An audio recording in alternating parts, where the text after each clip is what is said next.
What do you think would make America more prosperous? To spend $1 trillion on war every year, or to spend $1 trillion on education and healthcare and helping the poor and homelessness? It's complex because I think so.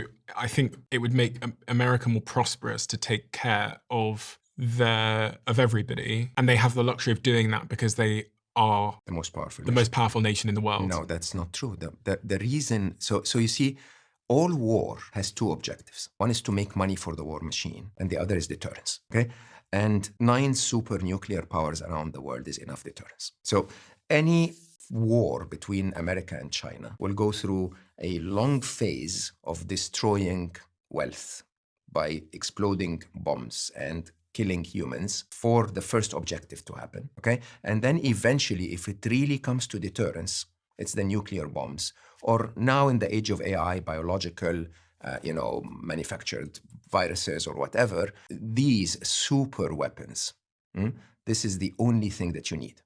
So for China to have nuclear bombs, not as many as the US, is enough for China to say, don't F with me. And this seems, I do not know, I'm not in President Xi's mind.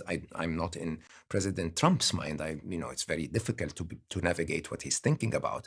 But the truth is that the Chinese line is, for the last 30 years, you spent so much on war while we spent on industrial infrastructure.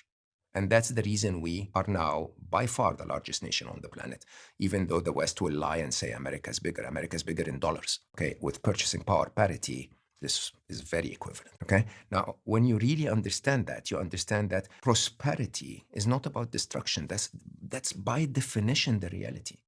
Prosperity is, can I invest in my people and make sure that my people stay safe? And to make sure my people are safe, you just wave the flag and say, if you F with me, I have nuclear deterrence, or I have other forms of deterrence. But you don't have to. Deterrence, by definition, does not mean that you send soldiers to die. I guess the question I was trying to answer is when we have these AI leaders and we tell our AI leaders to aim for prosperity, won't they just end up playing the same games of, okay, prosperity equals a bigger economy,